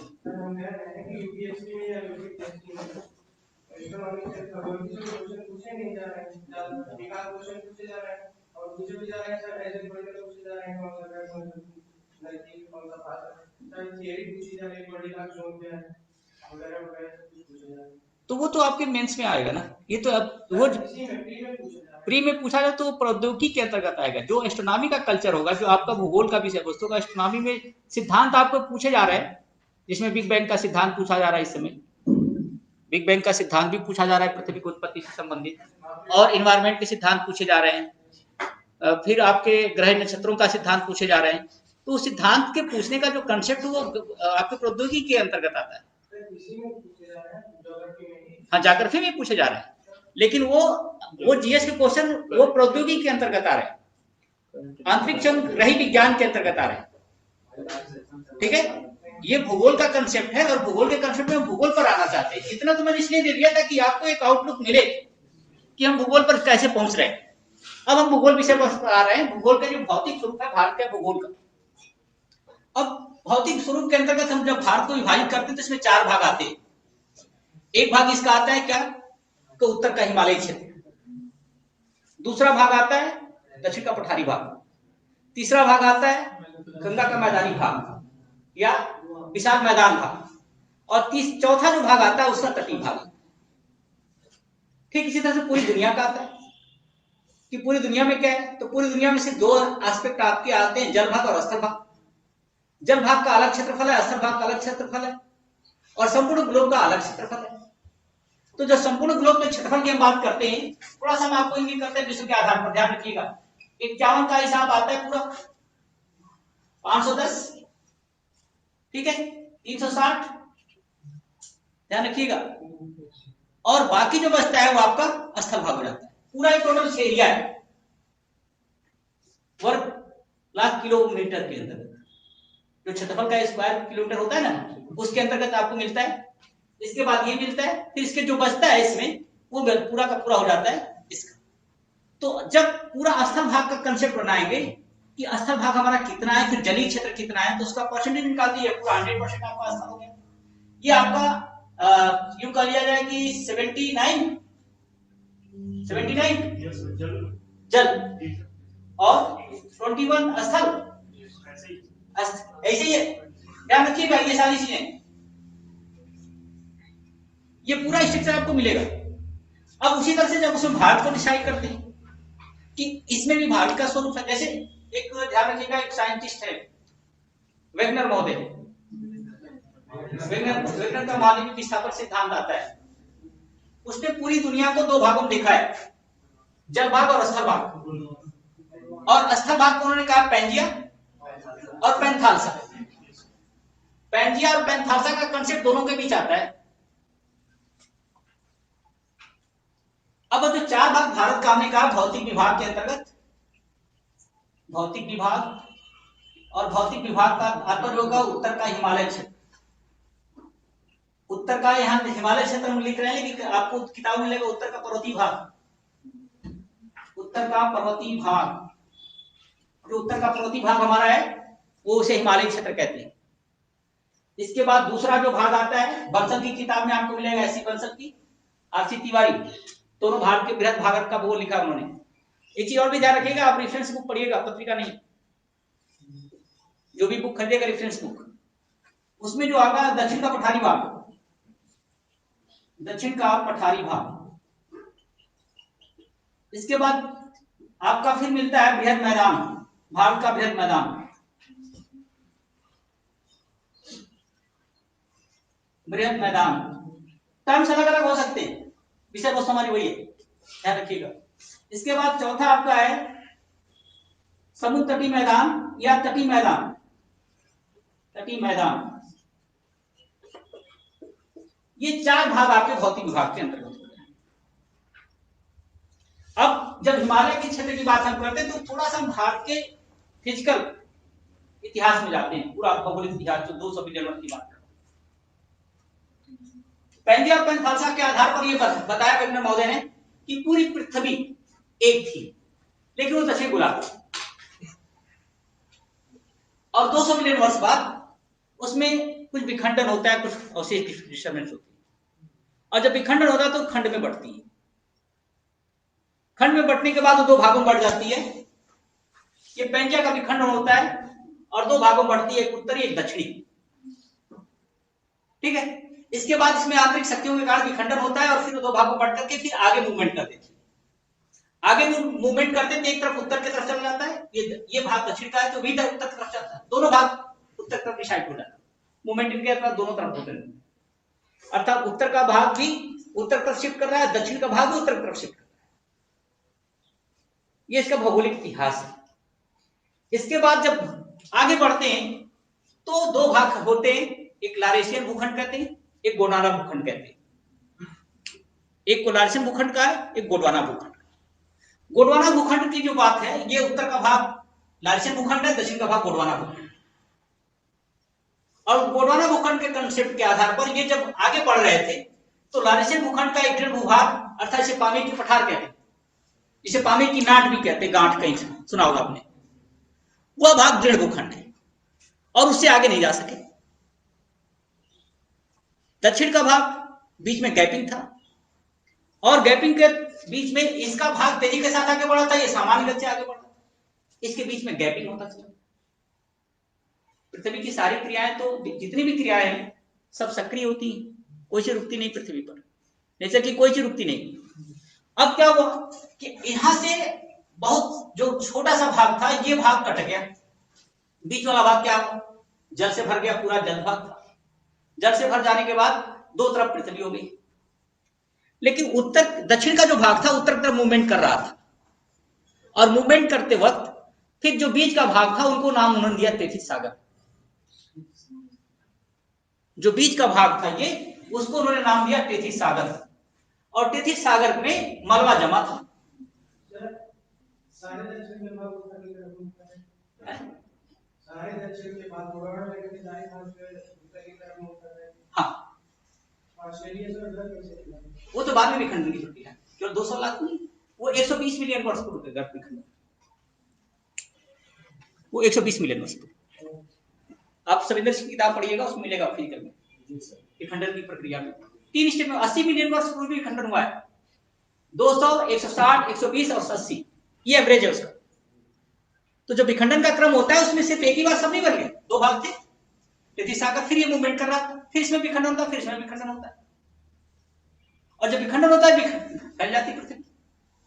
जो आज पृथ्वी का स्ट्रक्चर आप देख रहे हैं वो एक सब एक थे, लेकिन विखंडन की प्रक्रिया में फैलते चले गए, और जब गति एक विखंडन चट्टानें टूटती है ना, तो फिर वो दूसरी से कितनी दूर जाएगी इसका कोई ठिकाना नहीं। आज भी मूवमेंट चल रहा है, आज भी मूवमेंट चल रहा है, अर्थात आज भी उत्तर की, अब सीधे उत्तर नहीं जा रहा, उत्तर पूर्व की तरफ, ठीक है। जब उत्तर पूर्व की तरफ डायरेक्शन चल रहा है तो उसका तो तात्पर्य है कि जब ये पूरी चीजें, ये तेथिस सागर था, इसमें जमा हुआ मलबा अर्थात तली भागों जो जमा हुआ मलबा, ये नाड़ जब आने लगा नाड़ की तरफ, तो उसका मलबा जो है ऊपर उठने लगा, और ऊपर उठने के बाद स्थिति क्या हुई कि पहले जो बना इयोसीन काल में आपका ग्रेटर हिमालय, मल्लिका जो उसको काल नेम कहते हैं इयोसीन काल। इसके बाद फिर एक बार गति हुई, इसके बाद फिर उसकी गति में कमी आ गई, फिर दोबारा मायोसीन काल में वो गति प्रारंभ होती है, तो दूसरा बनता है, तो मध्य हिमालय बनता है। एक ही बार नहीं बना हिमालय, 3 बार में बना, उसमें 3 श्रेणियां पाई जाती है, ध्यान रखिएगा। और सिर्फ हिमालय ही नहीं बना, और भी सारे पर्वत बने उसके साथ, जितने बलित पर्वत हैं सबका एक क्रम पाया जाता है, और मैक्सिमम बलित पर्वत है। इसके बाद तीसरे काल में टर्शियरी काल जब आता है तो उसमें आपका लोअर हिमालय बनता है। 3 हिमालय के कंसेप्ट हो गए, और इसके बीच में जब भारत का परिप्रेक्ष्य लेते हैं, जो भारत का अध्ययन करते हैं, तो भारत का ये आपका स्ट्रक्चर है, ध्यान रखिएगा, ये आपका भारत का स्ट्रक्चर है।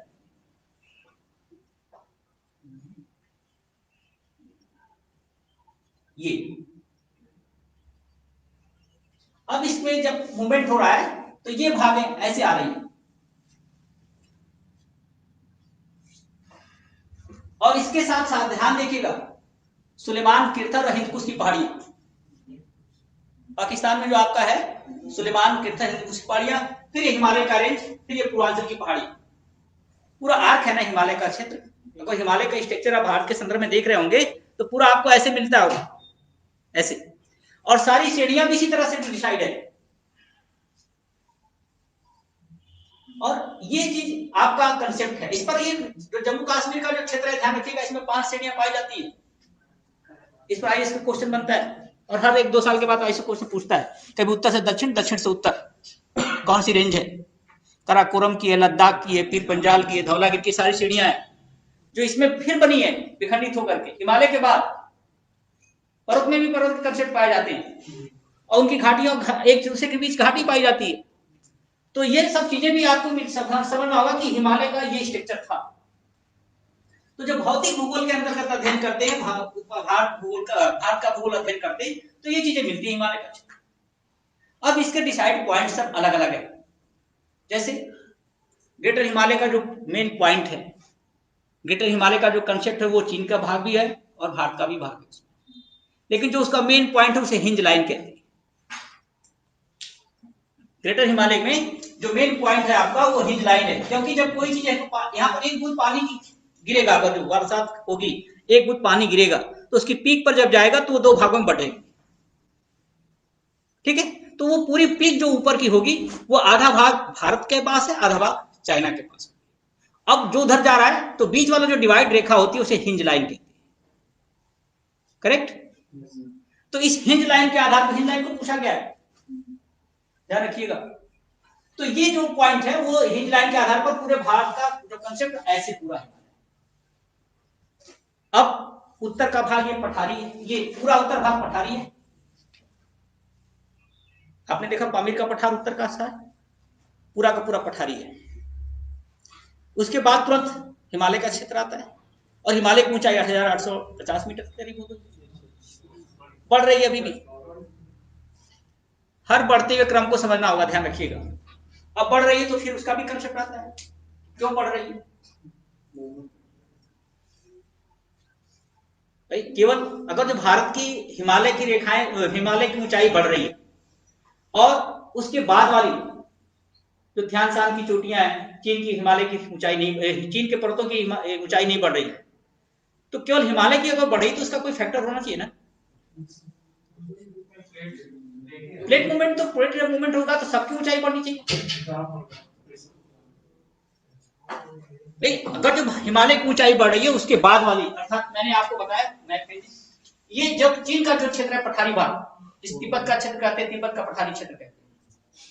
तिब्बत पूरा पठारी क्षेत्र में बसा हुआ। हमारी मैकमोहन रेखा कहाँ खींची गई थी, किस प्रदेश में? भारत और चीन के बीच। हाँ, अरुणाचल में, और कहीं नहीं। अरुणाचल से शुरू लेकर उत्तराखंड तिब्बत के बीच में खींचा गया था उस समय। अरुणाचल और तिब्बत के बीच खींचा गया था। अरुणाचल से लेकर उत्तराखंड, अरुणाचल से लेकर के उत्तराखंड तक उस समय क्यों? मैकमोहन रेखा उत्तराखंड में भी खींची गई थी क्या? केवल अरुणाचल प्रदेश की रेखाएं थी, ध्यान दीजिएगा। मैकमोहन रेखाएं केवल अरुणाचल प्रदेश की बात, क्योंकि जो तिब्बत का जो क्षेत्र है, तिब्बत जो देश था पहले, अब तो चीन के साथ सम्मिलित हो चुका है, चीन उस पर अपना क्षेत्र पर कब्जा कर लिया है। तो जो उसका जो पॉइंट था, वो जो भाग हमारा मिलता था, वो भाग सिर्फ भारत के जो क्षेत्र में आता था वो अरुणाचल के साथ था, न कि तिब्बत के साथ। तो मैकमोहन रेखा का जो विवाद था भारत और तिब्बत के साथ, भारत और चीन के साथ था, और वो मैकमोहन महोदय ने उसको खींचा था जाकर। ये घटना 1314 की बात है, 1913-14 में। और उसके आधार पर मैकमोहन रेखा इधर डिसाइड होती है। तो जो तिब्बत का पूरा क्षेत्र है, इस सिक्किम का साथ लेकर पूरा का पूरा ये उसका भाग, इस क्षेत्र के आधार पर ध्यान रखिएगा कि ये पूरा का पूरा पठारी भाग है। तिब्बत का पूरा पठारी क्षेत्र कहा जाता था। पठार का तात्पर्य न समझिएगा, पठार का सामान्य जो डिफिनीशन दी जाती है कि समुद्र तल से 500 मीटर की ऊंचाई रखने वाला समतल और सपाट भाग, उसे पठार कहते हैं। और पामीर का पठार 5000 मीटर की ऊंचाई है।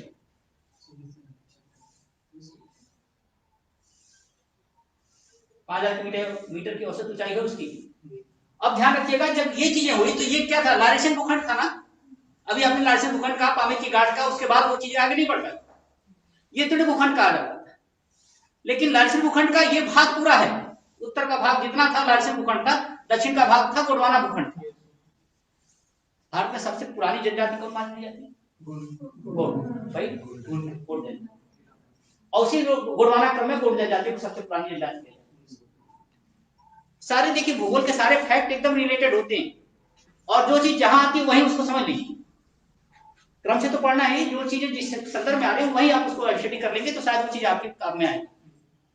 अब ये भाग जब होता है, अभी मैंने आपसे क्रॉस क्वेश्चन किया था कि अगर जो हिमालय की ऊंचाई बढ़ रही है तो उसके संदर्भ में सबकी ऊंचाई बढ़नी चाहिए, क्योंकि अभी आपने कहा कि अभी भी धरातल का जो कंसेप्ट है उत्तर जाने का, वो नॉर्थ उत्तर पूर्वी दिशा में आगे बढ़ रहा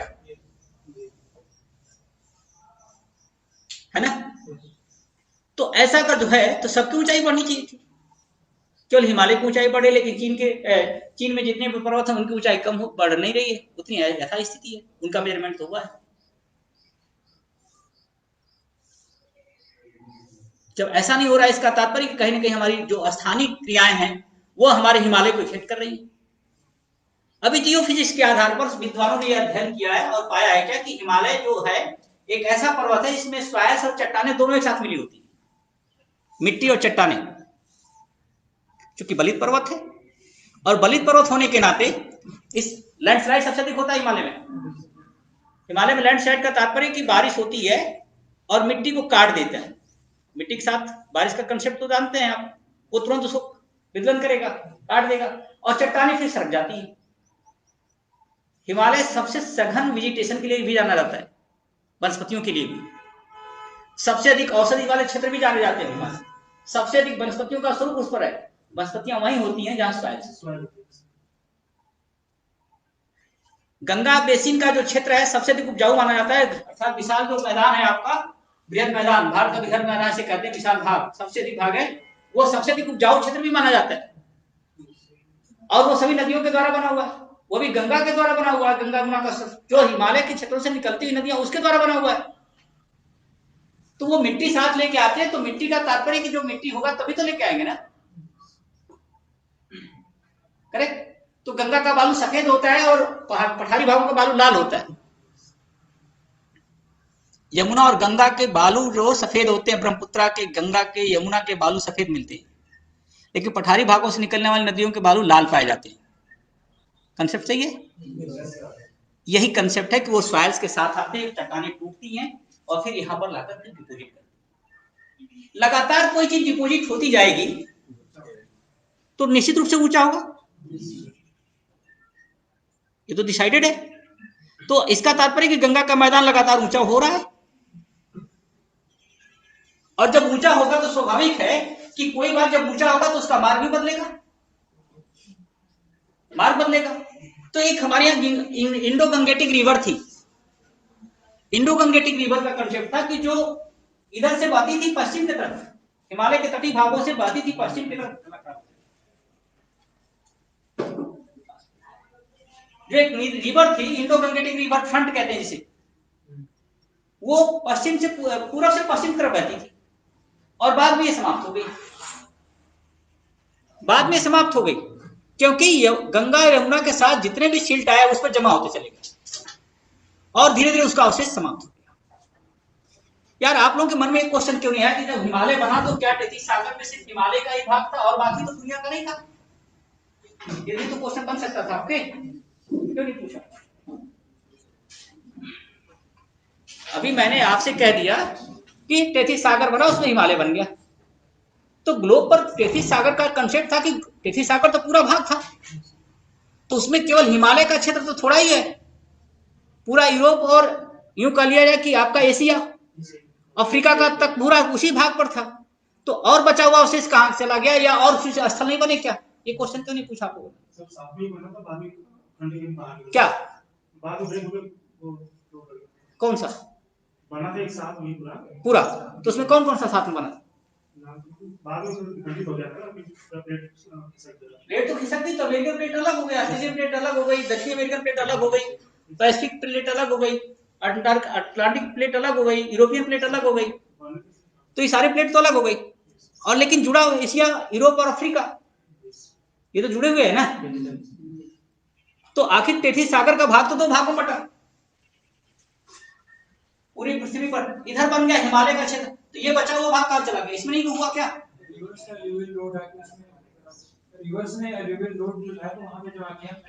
हाँ, तो मैदान बन गया ना, और स्थल नहीं बना।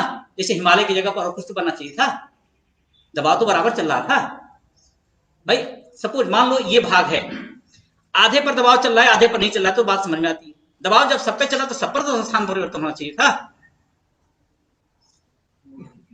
यार भैया, क्वेश्चन भी मैं ही करूंगा, आंसर भी मैं ही दूंगा। क्वेश्चन करने की आपकी जिम्मेदारी है। हाँ हाँ, वो तो बनेगा ही, वो मैं नहीं कर रहा हूं। मेरा कहना है कि सिर्फ जो टेथिस सागर में दबाव हुआ तो सिर्फ केवल हिमालय ही बना कि और भी कोई स्थान बना, और भी स्थल भाग बना? अगर स्थल भाग नहीं बना तो आखिर वो अवशेष भाग क्या है? पठार। तो पठार भी तो बनना चाहिए ना। पठार तो टेथी सागर में अगर पठार बनता है तो उसको भी बनने के स्ट्रक्चर को आपको समझना पड़ेगा ना।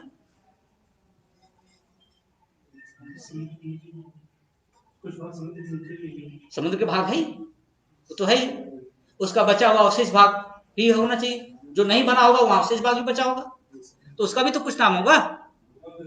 भूमध्य सागर, गुड। लेकिन भूमध्य सागर तो कहां बहुत दूर चला गया ना हिमालय से, उसके बीच वाला भाग तो भी बना होगा, वो भी बने होंगे। इसका तात्पर्य कि जो ईरान का पूरा डिजर्ट एरिया है क्या हिमालय के साथ ही बना क्या?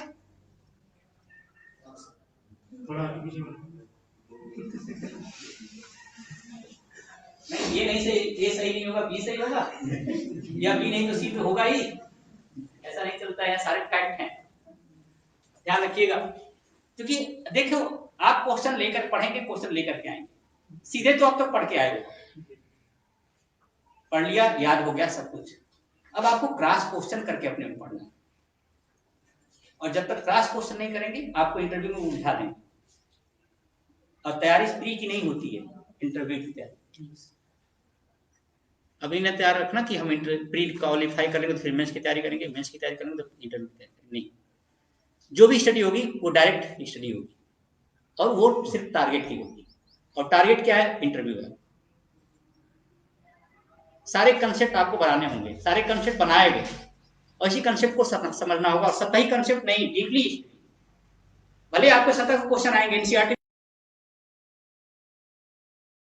डीप में जाना ही होगा, कंसेप्ट अगर आपके पास है तो, एक नंबर के क्वेश्चन सब नहीं है।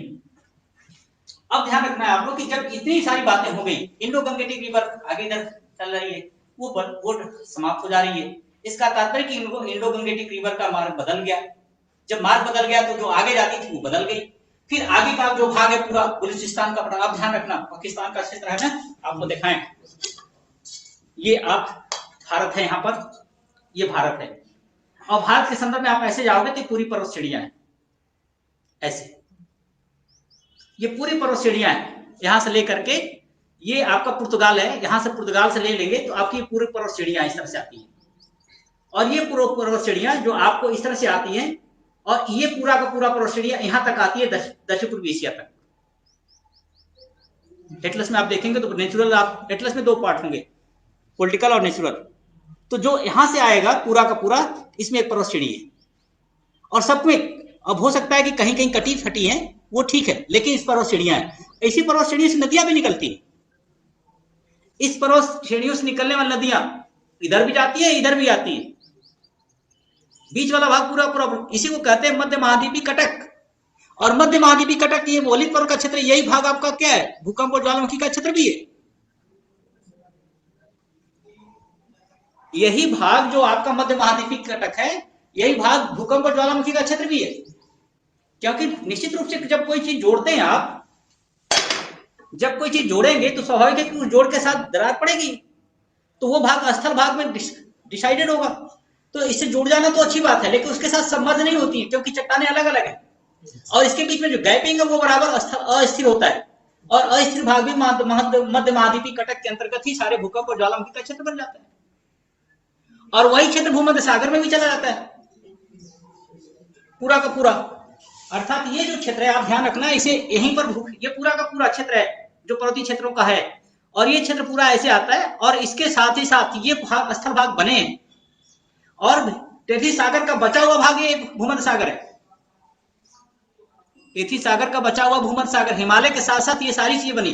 अब भारत का पर्वतीय भाग, ठीक है, भारत का ही पर्वतीय भाग हो गया, इसके बाद पुनः आप देख रहे हो कि ये आपका राजस्थान का क्षेत्र आएगा, राजस्थान के बाद सीधे सीधे पाकिस्तान का क्षेत्र आएगा, पाकिस्तान का जो भाग है सिंधु गंगा का क्षेत्र, उसके बाद सीधे आता है बलूचिस्तान का पठार, फिर ईरान का पठार, इराक का पठार, फिर टर्की का क्षेत्र आता है, फिर इसके बाद ये यूरोप महाद्वीप में जाते हैं, तो ये सारे क्षेत्र बने हैं तभी तो ये जो पठारी भाग है वो गोंडवाना क्रम का नहीं है, वो लारेशियन भूखंड है, वो लारेशियन भूखंड है, और जो आपका दूसरा क्रम है गोंडवाना क्रम का, वो क्षेत्र आपका गोंडवाना क्रम का है, इधर का दक्षिण का जितना भाग है वो आपका गोंडवाना क्रम है, उत्तर का जितना भाग है वो लारेशियन भूखंड है, करेक्ट।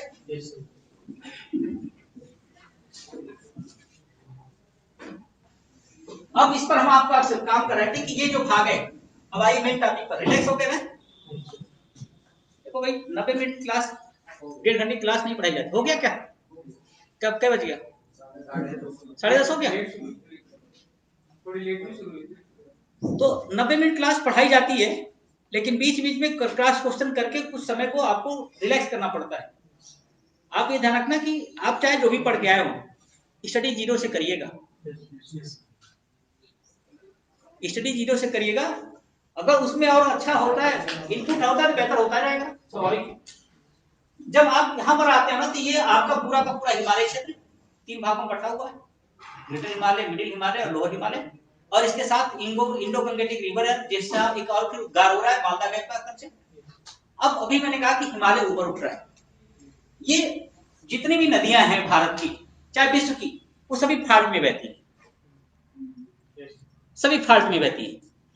फाल्ट का तात्पर्य कि जो चटकन होता है, जो टूटती है चट्टानें, उसके बीच में रास्ता मिल जाता है, वो बहती है। ये मालदा गैप का क्षेत्र है गंगा का।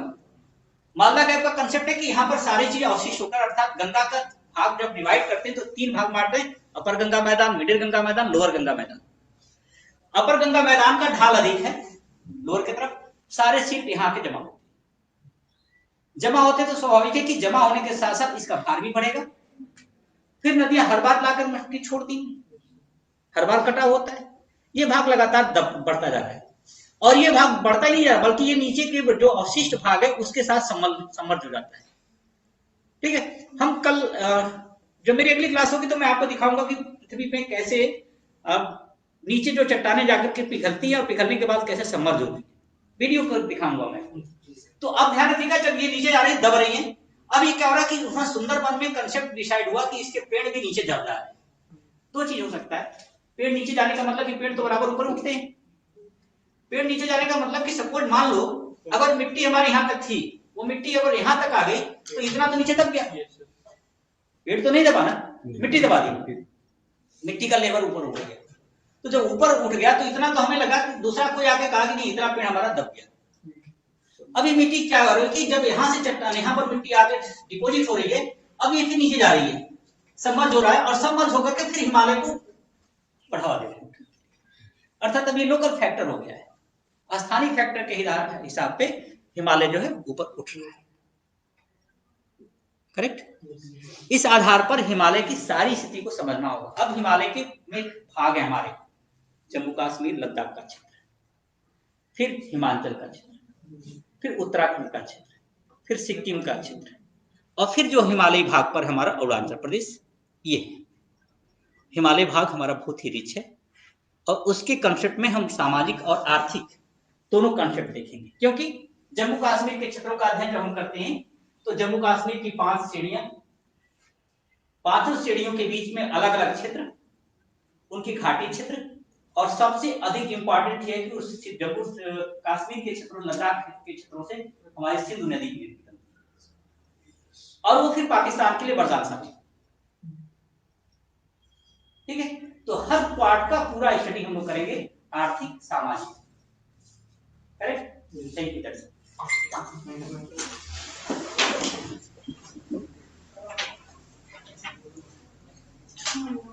ध्यान देंगे, अगला टॉपिक आपके पास सिलेबस होगा।